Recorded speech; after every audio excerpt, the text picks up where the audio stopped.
최근 이슈가 됐었던 당정 일체론에 이어서요. 윤 대통령을 국민의힘 명예대표로 추대할 가능성, 이 얘기까지 거론이 되면서 당내 의견이 또 분분합니다. 관련 발언 듣고 오시죠. 가능한 얘기고요. 당과 대통령이 한 방향을 보고 가야지. 지금까지 당정 분리론이라는 게 좀 잘못했던 것 같아요. 대통령과 당이 다른 목소리를 낸다면은 집권 여당이라고 말할 수가 있겠습니까? 선거 당시에 국민들께 약속을 했잖아요. 그것은 후보 개인의 약속이기도 하지만은 당의 공적 약속입니다.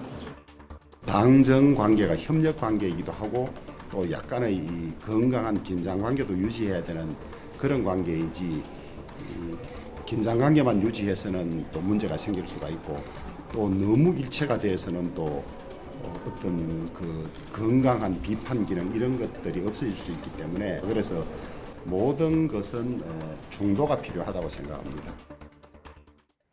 친윤계 의원들 사이에서는 좀 조심스럽지만 가능성이 있다, 이렇게 보는 의견들이 있는 것 같고요. 지금 주호영 원내대표 얘기 들으셨지만 신중한 이런 얘기도 좀 있습니다. 비윤계에서는 당무 개입이란 지적도 적지 않은데, 대통령 명예 당대표 추대론, 이거 어디서 나온 얘기고요? 이거 어떻게 보십니까?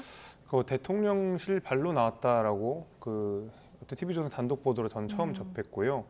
근데 뭐 출처보다 더 중요한 것은 이게 그 대한민국 어떤 정치 체제상 대통령과 여당이 뭐 분리되기는 사실상 어려웠습니다. 그래서 노무현 대통령이 당정 분리를 선언한 이후에 이런저런 시도들도 많았고, 명시적으로는 당정 분리를 표방을 했지만 사실은 대통령과 여당은 긴밀하게 늘 협조를 해왔거든요. 그런 의미에서 엄밀한 의미의 당정 분리는 어렵다라고 말씀을 드릴 수는 있지만은, 그럼에도 불구하고 이렇게 명시적으로 대통령과 여당이 아주 강한 밀착 관계에 있다라는 것을 굳이 드러낼 필요는 없다고 생각합니다.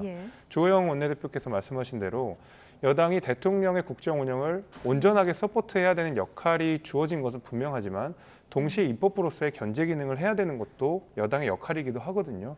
저는 그런 의미에서 어떤 이른바 친윤계 인사들이 이것에 대해서 적극적으로 명예당대표를 좋다라고 이야기하는 태도보다는 주호영 원내대표의 태도처럼 조금 신중론으로 가서 대통령과 여당 간의 건전한 긴장 관계 속에서 일을 같이 하는 것이 가장 좋은 방법이 아닐까라고 생각합니다. 자, 누가 당대표가 되냐에 따라서 전당대회 이후에 당정 관계도 좀 달라질 것 같다, 이런 생각은 드는데요. 어떻게 보십니까? 저는 이럴 것 같으면 왜 전당대회를 하는지 모르겠어요.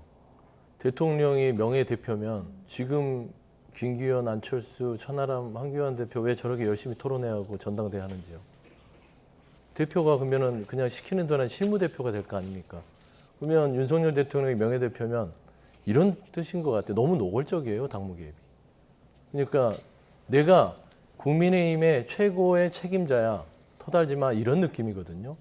그거는 조금 집단지성. 그러니까 윤석열 대통령이 여러 가지 일을 하는 데 있어서 당정은 기본적으로 협력을 합니다. 하지만 다 옳지 않을 수 있잖아요. 그럴 때 옆에 있던 형제나 친구가 야, 네가 이거는 잘못된 길로 가고 있어 라는 게 비판 기능입니다. 그게 필요하기 때문에 여러 집단들을 두고 집단지성이라는 미명 아래서 운영을 하는 것이죠. 근데 그거를 아예 무시해버리고 명예대표를 내가 할 수 있고 당헌에도 있다라고 선언하는 것들은 지금 전당대회가 치러지는 상황에서는 매우 적절치 않은 발언 같고요. 무엇보다 우려되는 것은 대통령이 왜 명예대표를 선언했을까 좀 생각해 봤더니, 아, 공천이구나.